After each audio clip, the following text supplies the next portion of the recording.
基美病院加护病房的主治医师陈志金表示，加护病房的病人因为疾病严重性较悬，加上突发的急性病灶作为诱发的因子，容易诱发谵妄的症状，所以进前不时听到患者甚至有命醒大院，向着家属来反映去予虐待或者是困迫。其实这拢是谵妄的一种。让更多的民众了解谵妄是怎么回事，然后是一个整个住家病房里面很常会发生，那可能就是可以透过团队的这个合作，很多的方式这个 more A to F 然后能够度过这段时间，然后把病人好好的再还给家属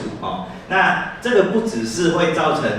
这个病人本身感受到害怕，而且会很容易引起误会，然后甚至产生新闻事件。所以过去可能都有听闻过某艺人，然后住加护病房里面投诉说被护理人员欺负啦、打啦、捏了淤青啦，然后不给他吃啊等等。那如果大家知道谵妄的话，它就是它发生的谵妄所产生的幻觉。为了早期发现、早期戒护谵妄的症状，基美病院加护病房的团队伫2天前成立谵妄小组，并且伫最近导入谵妄组合式的照护，发展出 MORE A to F 的策略，也就是透过音乐、困眠、感官的支持、复健、加家属的参与等，借由评估患者是高活动度或者是低活动度的谵妄。谵妄常见的因素呢，主要就是年纪比较大的老人家，又或者是手术后有面临一些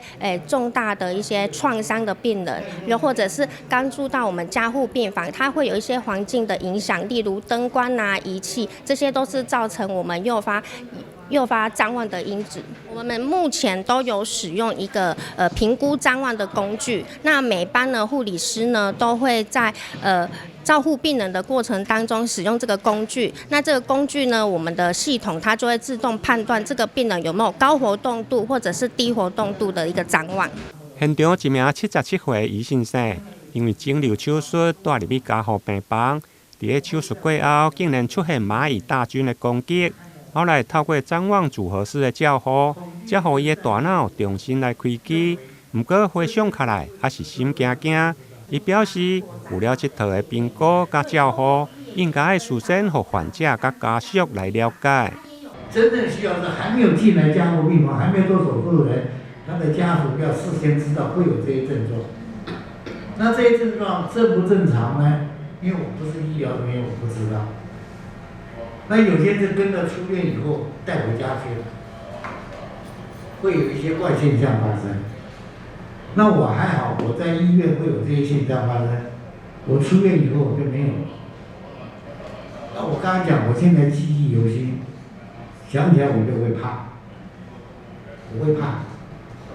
这个怕让我产生一种无名的恐惧在。基美病院谵妄照护借由跨团队的合作，结合医师、护理师、呼吸治疗师、甲物理治疗师、社工等，提供整合跨领域的共同照护。不但会用早期发现、早期诊断甲治疗，让谵妄的照护更加完善，减少病人甲家属的心理不安。台南新闻林根采访报道。